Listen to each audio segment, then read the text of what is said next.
Saudações, sejam bem-vindos mais uma vez ao nosso e vosso podcast No Que Tange. Eu sou Guimarães Silva, sou advogado e tenho o enorme prazer de conduzir esta conversa, que hoje é o culminar de um conjunto de episódios que está a fazer, dedicado à apresentação da nova Lei Geral do Trabalho, episódios que foram feitos em parceria com o Ministério da Administração Pública, Trabalho e Segurança Social.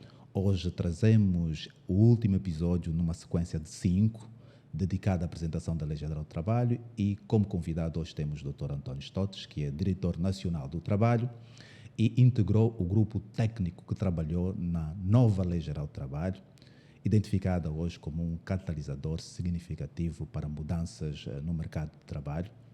Sr. Dr. António Stotes, seja muito bem-vindo. Muito boa tarde, bom dia, boa noite, internautas de onde estejam a ouvir e do fuso horário em que estão a assistir a esse podcast.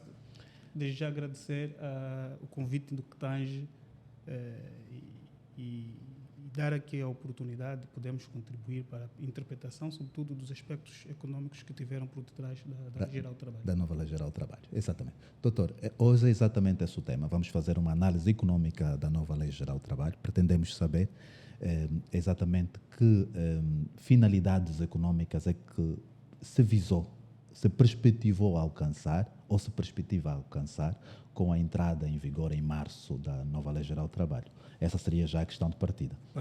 Obrigado. Não, nós, do ponto de vista econômico, nós tivemos um grande desafio.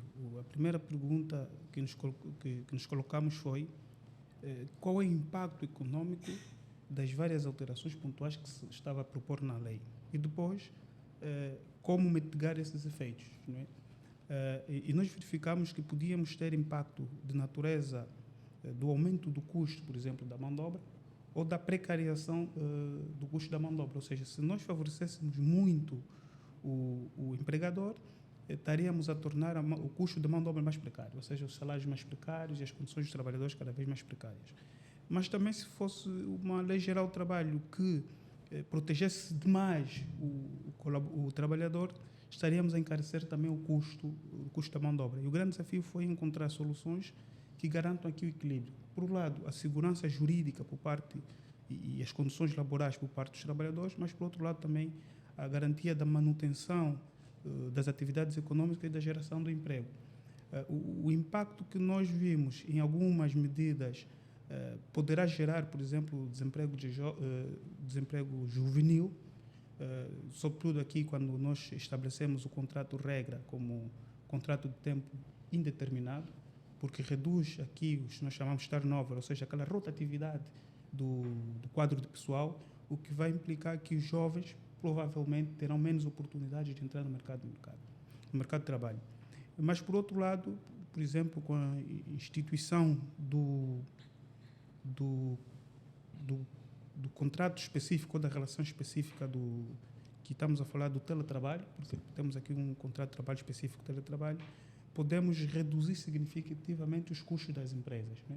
E não só os custos das empresas, estamos a reduzir o custo econômico como um todo. Por exemplo, o indivíduo que devia deslocar-se da sua casa para o local de serviço, devia consumir combustível, consumir o tempo, consumir energia no próprio escritório, internet, um conjunto de custos associados à sua mobilidade de casa para o serviço, e com a figura do contrato de teletrabalho, esses custos vão ser mitigados e conseguimos aqui conciliar a qualidade de vida do trabalhador com as necessidades da empresa e da economia. Como acha que o investidor estrangeiro há de olhar para as propostas que foram feitas na nova Lei Geral do Trabalho? Da análise que nós fizemos, o impacto será residual. E explico porquê. Porque o investimento direto estrangeiro em Angola é maioritariamente justificado pelo setor petrolífero. Estamos a falar 98% em alguns casos, mais de 95% em outros casos, do investimento direto estrangeiro vem da indústria petrolífera através do que nós chamamos chamadas de capital, né, cash call. E a indústria petrolífera já adotou, de forma muito mais complexa, um contrato de trabalho diferente do contrato de tempo determinado, que através das agências de colocação, eles subcontratam os trabalhadores. Portanto, Do ponto de vista dos principais investidores diretos estrangeiros que estão em indústrias petrolíferas, isto já está mitigado, está totalmente mitigado, tendo o contrato de tempo determinado e indeterminado. Para o investimento direto estrangeiro, acreditamos que não terá o impacto negativo que muitos acreditam que teria, não é? Mas também, em sede da Agenda 2020 e 30, pretende-se criar o equilíbrio entre a economia, as questões sociais e o ambiente. Os investidores diretos estrangeiros estão muito ligados às questões que têm a ver não só com o lucro, mas esse lucro tem que ser sustentável do ponto de vista social e do ponto de vista ambiental. Exato. Diante desses dois fatores, nós acreditamos que o principal handicap, que seria o contrato de tempo indeterminado, seria, em outras realidades, um fator que devia inibir o investimento estrangeiro. Mas nas nossas condições concretas e objetivas, não será... Já existem outras soluções até em execuções. Pronto. Doutor, então a nova lei não foi elaborada, os normativos que nelas constam não foram propostos tendo em atenção o alcance de novos investimentos ou de atrair novos investimentos? Não. Primeiro tivemos o receio de não criar entropia no mercado, ou seja, reduzir o investimento, que já é pouco que tem entrado em Angola.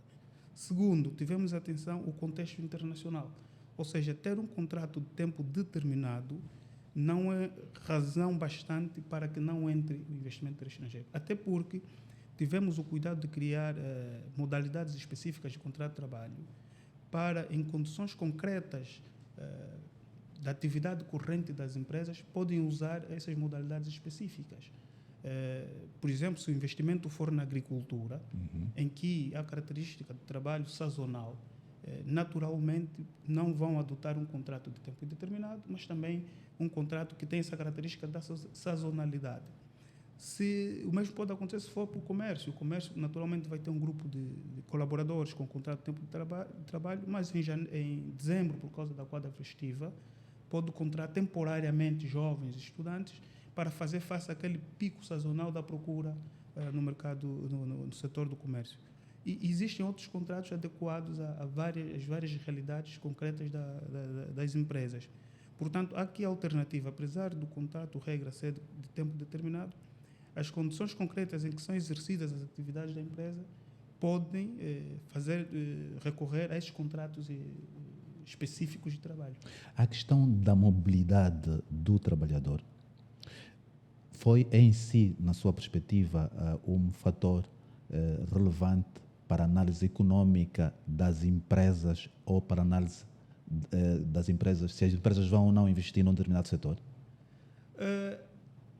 A questão que nós temos sobre a mobilidade dos trabalhadores, desde que as partes assim entendam, eu posso cessar o meu contrato de trabalho de tempo determinado e ir para outra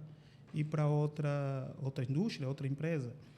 Mas também nós trouxemos uma figura em que empresas do mesmo grupo podem fazer essa mobilidade.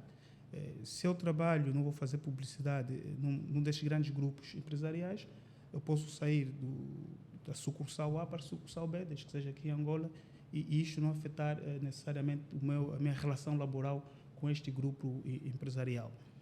Mas também existem outras barreiras à entrada, em que a minha mobilidade de um setor para o outro vai depender muito das minhas competências. Né? Sair da agricultura para a indústria, se eu adquirir as competências, não será o tipo de contrato de trabalho que vai inibir. Dentro da agricultura, há sempre esta possibilidade das partes negociarem, e o que vai ditar são as regras do mercado. Onde estiverem a me pagar bem, a ter um conjunto de benefícios que vão de acordo com os meus interesses pessoais, posso sempre desvincular-me de uma empresa, seguindo a regra, né? Há regras muito próprias, tem que comunicar com antecedência, tem que seguir os termos do contrato, posso sempre mudar de empresa. Ou seja, a lei não obriga, o facto de eu ter um contrato de tempo determinado, que eu, a partir do momento que assino o contrato com a empresa, vou fazer a minha carreira toda naquela empresa. Chamou-me particular atenção a referência que fez na mobilidade intragrupo. A mobilidade intragrupo pode ser vista como um incentivo ao investimento na medida em que um trabalhador poderá observado determinados critérios, ser deslocado de uma empresa para outra empresa do mesmo grupo? Sim, sim, porque e até pode ser temporário, não é?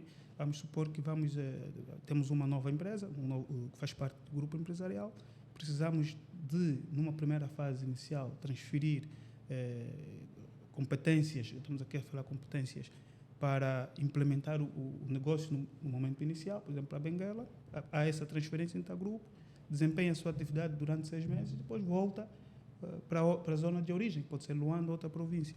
Eu acho que dá aqui mais flexibilidade por parte das empresas. Ao empregador, não é?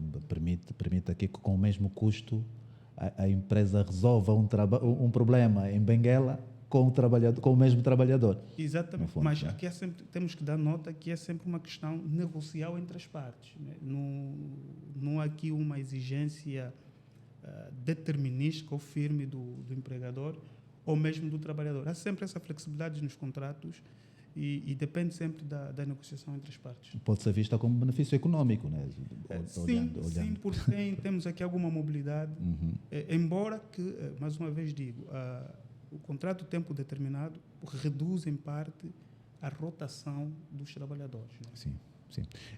Os setores que entenda que economicamente serão mais desafiados com a nova Lei Geral do Trabalho, conseguiu-se identificar quais? Sim, e se encontrou também até contratos específicos para esses setores. O setor da agricultura, porque o setor da agricultura, se olharmos até para o salário mínimo nacional para o agrupamento do setor da agricultura, pesca e silvicultura, é um setor mais baixo. Então, é um setor que também emprega a maior parte dos empregados em Angola. E há uma outra característica que é um setor caracterizado pela informalidade. Então, o setor da agricultura, com o contrato específico que nós criamos, poderá, ou seja, conforme a lei foi montada, poderá facilitar até a formalização. Né? Aqueles contratos que têm a ver com a sazonalidade, aqueles contratos de prestação de serviço, esse é um tema que sai até do escopo da Lei Geral do Trabalho e passa a ser contrato de prestação de serviço, porque um pequeno agricultor não precisa ter um veterinário empregado na sua quinta. Ele faz um contrato de prestação de serviço e regularmente o veterinário vai para lá prestar o seu serviço. Pode ter contratos sazonais para recolher, tratar da terra e ter um grupo muito restrito, muito limitado de quadro de efetivos, aqueles com contrato de tempo determinado. Mas o principal desafio vai ser o setor da agricultura. Existiam, à luz da nova lei, algumas disposições de apoio a pequenas, médias empresas. Eu estou a lembrar-me daqui das questões relacionadas às gratificações, às indemnizações, que estratificavam, né, e determinavam o quanto indemnizatório para as pequenas, outros para as médias. Isto foi retirado, foi desfeito na nova Lei Geral do Trabalho. Existem outras disposições que foram estabelecidas, foram definidas como sendo as para apoios a pequenas e médias empresas? Assim, a princípio, na Lei Geral do Trabalho, conforme tínhamos, era um pouco discriminatório. Né? Era discriminatório, daí a necessidade de se melhorar a redação e, em alguns casos, a eliminar aquela norma. Mas temos que olhar a Lei Geral do Trabalho num contexto mais macro. Nós temos a Lei das Micro e Pequenas Empresas, que estabelece um conjunto de incentivos às micro e pequenas empresas, por exemplo, a contratação de 25% da aquisição de bens e serviços dos órgãos centrais e locais do Estado, e até, inclusive, a administração indireta, nomeadamente empresas públicas e institutos públicos. Temos 10% das empreitadas devem ser repassadas às micro e pequenas empresas. Temos a lei dos benefícios fiscais, que para micro e pequenas empresas também tem benefícios fiscais bastante concretos. E mais do que isso, se a micro e pequena empresa estiver localizada em províncias como Cabinda, a majoração, por exemplo, da formação, do primeiro emprego e outros benefícios é maior se estiver em Luanda. Portanto, existindo esse conjunto de apoios inscrito em leis, para além dos outros programas do Executivo, isto vai mitigar o impacto provavelmente negativo que se pode ter da eliminação dessas normas na Lei Geral do Trabalho. As normas sobre inclusão e diversificação da mão de obra nos locais de trabalho, isto pode ter um pendor econômico? Tratar da questão da exclusão ou de inclusão, melhor dito, vou aqui usar o termo oposto, inclusão. E quando falo de inclusão, falo de pessoas com necessidades especiais, por exemplo, as normas relativas à sua afetação. Sei que existem normativos avulsos que tratam, mas a minha pergunta é se a nova Lei Geral do Trabalho, ao ser trabalhada, ao ser fixada como está e sairá em março, teve esta preocupação nos trabalhos preparatórios? Teve sim essa preocupação, mas com diretrizes muito genéricas, não é?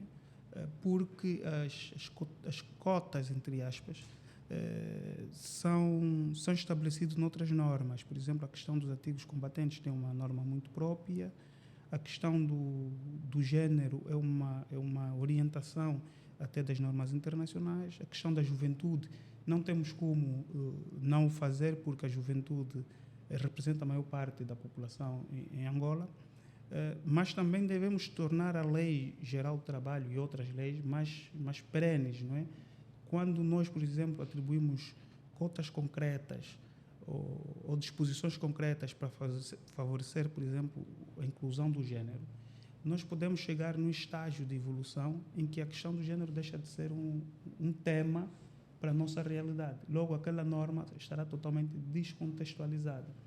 E eu acho, e os dados indicam que, por exemplo, na questão do género, nós, Angola, já estamos muito bem representados. E temos que olhar para o que é que a Organização Internacional do Trabalho recomenda sobre isto. Há países, a nível do mundo, que a descrição do género para um mesmo posto de trabalho, se for de género masculino, tem um rendimento diferente se for do género feminino. Portanto, em Angola isso não existe, não é um problema nosso, não é? Eu tenho colegas que é diretora nacional e ganha exatamente o mesmo que eu ganho. Mesmo quando estava no setor privado, eu tinha colegas que tinham a mesma função que eu, desempenhavam a mesma atividade e tinham o mesmo salário. E também tinha colegas que tinham cargos de gestão e desempenhavam funções com maior nível de senioridade e responsabilidade, tinham salário superior. Portanto, a questão do género não é um problema propriamente de Angola, não é? Conforme ele foi identificado a nível internacional. Nosso problema provavelmente era de representatividade e já temos esse assunto praticamente resolvido. Mas temos, por exemplo, a questão da inclusão, sobretudo das acessibilidades dos deficientes ou diminuídos físicos. Não sei se esse termo cola, né? Mas, e aqui sim, aqui não numa Lei Geral do Trabalho, mas nos outros instrumentos do Executivo, por exemplo, nas normas do Ministério das Obras Públicas e Ordenamento do Território, devem garantir que todos os projetos públicos e privados a serem licenciados devem cumprir o mínimo de acessibilidade. Por quê? Porque nós temos vítimas e veteranos de guerra que, devido à condição de guerra que nós tivemos ao longo do tempo, infelizmente viram-se nessa situação. E, portanto, este sim é um problema nosso que devemos garantir a inclusão desse grupo vulnerável. Sobre os jovens, eu acredito que não há necessidade de termos uma norma na própria Lei Geral do Trabalho, porque nós somos maioritariamente jovens. Então, todas as normas que promovem o emprego, dentre outros, indiretamente está a promover também a inclusão dos jovens no mercado de trabalho. Ok, muito bem, muito bem. Acha que o impacto ou a preparação das empresas para esta... Antes disso, fez-se alguma análise com a entrada em vigor da nova Lei Geral do Trabalho, o custo do trabalho, da mão de obra do trabalho para as empresas seria alterado ou se manteria o mesmo? A princípio, manter-se-á o mesmo, né, por dois motivos. Primeiro, não se criou o que nós chamamos de barreiras à entrada ou custo de conformidade. Ou seja, as empresas não vão ter custos adicionais para implementar a nova Lei Geral do Trabalho. Custos adicionais que impactam na formação do preço, né? Porque as empresas não vão, de um momento ao outro, transformar todos os contratos de tempo determinado. Aqui há um período de 90 dias e, para além disso, ainda há um período que é para fazer esses ajustamentos, mas também porque nós temos uma taxa de desemprego na ordem de 29,1%, estamos a falar de 4.900.000 jovens, e no cenário em que há bastante desemprego, o custo de mão de obra é reduzido. Ou seja, mesmo que as empresas venham a sua estrutura de custo alargada, empregar em Angola é barato, a mão de obra é extremamente barata. Isso nós assistimos e lamentamos, por exemplo, o que temos assistido com algumas empresas chinesas, como é que as condições e os rendimentos que eles conseguem pagar aos angolanos. Isso só acontece porque há muita oferta de trabalho e há pouca procura. Num cenário em que há muita oferta de trabalho, logo o custo da mão de obra reduz logo. Como não há custo de fiscalização e de entrada novos, portanto, a princípio, não vai aumentar o custo da mão de obra no mercado de trabalho. Mas em questões muito pontuais e setores específicos que já estão maturados, pode sim, num ou noutro caso, aumentar mais. Do ponto de vista geral, não. O processo de compensação por uma eventual ruptura mal feita sofre uma alteração ou mantém-se? Do ponto de vista legal, mantém-se, mas do ponto de vista prático, sofre. Né? Sofre por quê? Porque quando eu contratava por tempo determinado e tinha motivos bastante, ou mesmo por capricho, não quero manter aquele funcionário, esperava 6 meses, o contrato venceu e automaticamente já não vou renovar. Não é? E aí não tinha custo de despedir. Com um contrato de tempo determinado, e se não for por justa causa, aí tens custos associados ao despedimento.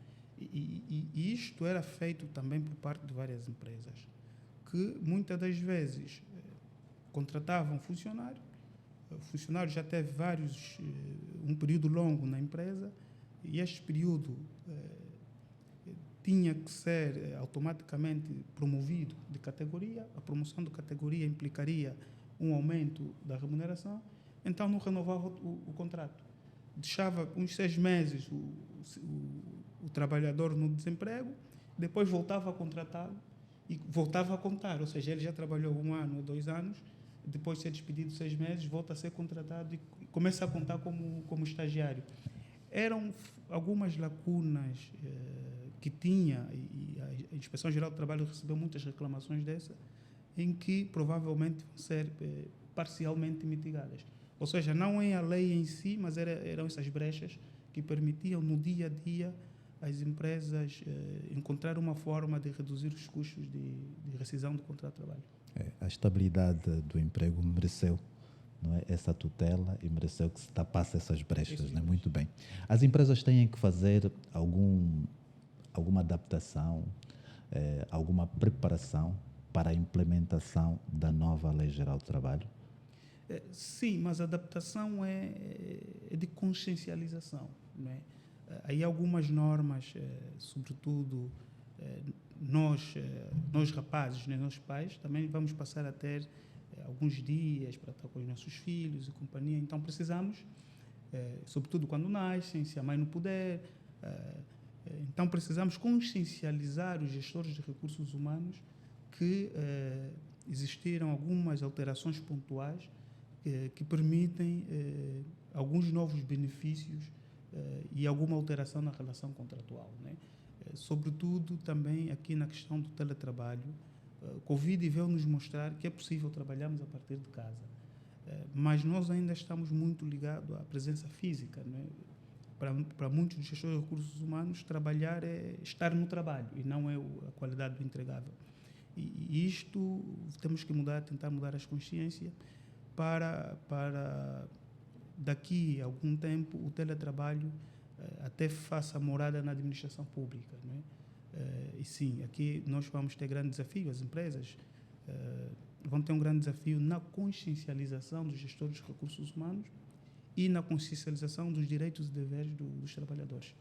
Já não seria a primeira vez que a Lei Geral do Trabalho inspiraria a lei de base da função pública, não é? Pronto, então lançou aqui um repto para isto. Doutor, existe algumas mudanças, as mudanças que foram introduzidas na lei que entrará em vigor em março próximo, são fiáveis para se manterem no tempo por quanto tempo, mais ou menos, na sua perspectiva? Nós tentamos trazer uma lei em que as normas fossem mais perenes no tempo. Se reparar, até algumas questões sobre multa e contravenções foram retiradas da lei para ter um diploma próprio, não é? Porque a questão das multas e contravenções muitas das vezes são fixados valores e não um índice que pode ser depois atualizado ao longo do tempo. Este foi o espírito, garantir que as normas fossem o quanto mais perenes no tempo. Daí criamos contratos especiais, não é? Para garantir que, por exemplo, com a questão do teletrabalho, depois aí há uma abertura, depois até para dividirmos os vários tipos de teletrabalho, não é? Então, em vez de tipificar o teletrabalho, é dizer que existe o contrato de teletrabalho. Temos o contrato trabalho no domicílio. Em vez de tipificarmos o trabalho do domicílio, falamos trabalho no domicílio para depois, em regulamento próprio, tentar regulamentar. O espírito foi esse, era tornar a lei mais perene no tempo. Mas o que vai determinar são as condições concretas da realidade. Porque a Lei Geral do Trabalho, como as outras leis, o governo utiliza como instrumento para influenciar os agentes econômicos e para atingir um fim concreto. Se essa Lei Geral do Trabalho se revelar nos próximos 2 anos, acho que é o mínimo, 2 ou 3 anos, que, por exemplo, não concorre para a promoção do emprego, vamos ter que rever a lei, porque um dos grandes objetivos é gerar emprego. Se verificarmos que há algumas brechas na Lei Geral do Trabalho que não concorre para a dignidade do trabalho, a questão de segurança e higiene no trabalho, ou foram omissas ou não está adequada às novas realidades, eu acho que temos que ter humildade suficiente de, aí onde for possível, fazer uma revisão pontual da lei e não esperarmos 5, 6, 7, 10 anos para o fazer. Então, logo se identifique. Também vamos dar um tempo que é para ela maturar, estamos aí a falar por 24 meses ou mais, mas depois desse tempo de maturar, logo que fizemos análise, nós chamamos de análise ex post, depois de implementar a lei, ver quais são os impactos que essa lei teve para a atividade econômica, para a sociedade, e se verificar que os impactos foram nocivos o suficiente para justificar a alteração da lei, eu acho que devemos ter humildade suficiente de corrigir o tiro. Na frase, esta nova Lei Geral do Trabalho veio para beneficiar exclusivamente o trabalhador. Não. Que comentários é que se oferece dizer sobre isso? Esta Lei Geral do Trabalho veio para trazer o equilíbrio entre as condições e a necessidade de trazer maior estabilidade contratual do trabalhador e garantir um nível de atividade econômica também que gera emprego e gera riqueza. E o grande desafio que nós tivemos foi, se nós protegemos o trabalhador em detrimento da atividade econômica, as empresas vão fechar. Se as empresas vão fechar, vamos ter desempregado. Logo, a lei não vai proteger, como não protege os empregados, porque não é trabalhador, em vez de proteger o trabalhador, vai colocar o trabalhador no desemprego. E o exercício foi complexo, né? Porque nós, por um lado, defendemos e trazemos dignidade ao trabalhador e a estabilidade contratual ou da relação laboral, por outro lado, também tentamos proteger a atividade econômica. Daí que o grupo era constituído por representantes dos empregadores, era constituído por representantes dos trabalhadores, sindicatos. Depois tivemos alguns nomes sonantes da nossa praça relativamente ao direito do trabalho e tivemos nós também, pelo menos dois economistas, a tentar encontrar aqui uma solução de equilíbrio, não dizemos ótima, né? O ótimo para o trabalhador é uma coisa, o ótimo para o empregador é outra, o ótimo para o Estado é outra, mas tentamos ir buscar aqui o equilíbrio. E o que vai determinar se o produto está ajustado às necessidades e conseguimos trazer uma boa lei geral do trabalho, vai ser a análise do impacto regulamentar que nós vamos fazer a posterior à implementação da lei. Se tivesse que então esclarecer em 5 palavras quais eram os objetivos econômicos desta nova Lei Geral do Trabalho, quais seriam essas palavras? O objetivo da Lei Geral do Trabalho, primeiro, foi garantir maior estabilidade na relação laboral. Todavia, esta maior estabilidade na relação laboral não podia afetar a atividade econômica. Então, nós tentamos encontrar, temos este objetivo e temos essa restrição.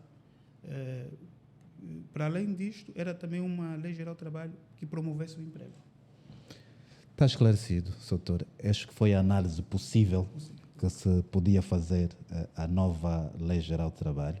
Há um exercício que eu não fiz consigo e fiz com os outros integrantes do grupo técnico e que vieram falar sobre as matérias desta temporada, que é que nos dissesse qual foi a experiência boa que viveu durante os trabalhos do grupo técnico que revisou a nova Lei Geral do Trabalho. A experiência boa, primeiro, na altura era consultor, nem fazia parte do grupo, e depois fui inserido por causa verificamos que tínhamos apenas uma economista e era muita matéria para ser tratada por uma única pessoa. Mas a grande vantagem e experiência que eu vivi foi ver na mesma sala de reuniões professores e alunos a debaterem sobre o mesmo tema, sem tabus, né? Estamos a ver o professor Norberto Capessa, a professora Amélia, que atualmente é secretária do Estado, com jovens como Edgar Santos, Gabriel Biling, na mesma mesa a discutirem temas e muitas das vezes não concordavam com o mesmo sentido, discordavam dos outros. E isso foi bonito porque vimos aí a humildade, né? A falta de egos, eu que sou professor, eu que mando, ou o estudante a querer mostrar que também sabe mais do que o professor. Esta convivência entre duas gerações, para mim, eu acho que é de salutar porque permite, por um lado, a estabilidade, a continuidade e o progresso. Porque os mais velhos são mais, como é que eu vou dizer, são mais conservadores e nós jovens temos aquela tendência de querer mudar tudo. E este conflito de ideias, conflito positivo de ideias, faz com que tenhamos uma lei que não é totalmente disruptiva com a anterior lei, mas que traga aqui um salto de qualidade. Eu acho que esta foi a melhor lição que eu tive ao fazer parte deste grupo. Qual foi a pior? Não consigo precisar. não consigo precisar porque não... Nós compreendemos. Não precisa argumentar mais, nós compreendemos, sim. Vamos passar para uma outra questão. Há alguma coisa que suscitou debate a nível econômico e que não vincou na nova lei? Portanto, que não teve acolhimento? Não que eu me lembre, porque houve sim, não consigo precisar, mas eu posso dizer em que cenário. A AIA, através do seu representante, trazia um conjunto de propostas relativamente à questão da licença de maternidade. E no ponto de vista econômico, aquela posição da AIA fazia sentido. A AIA pode descortinar? É a Associação dos Industriais de Angola. E fazia sentido, nós economistas conversamos, aquela posição do Dr. Seferino fazia mais sentido, companhia. Mas depois, em sede do grupo, chegou-se à conclusão que aquele caminho, apesar de ser do ponto de vista econômico o mais favorável, estava totalmente em contramão com o espírito da revisão da lei. Aí tivemos que adotar um meio termo, mas foi um momento em que, para nós, do ponto de vista puramente econômico, era uma melhor medida. Mas depois, com o grupo, e olha que nas reuniões havia declaração de voto vencido. Não era uma unanimidade. E houve em relação a essa questão? Sobre essa questão. Uma declaração?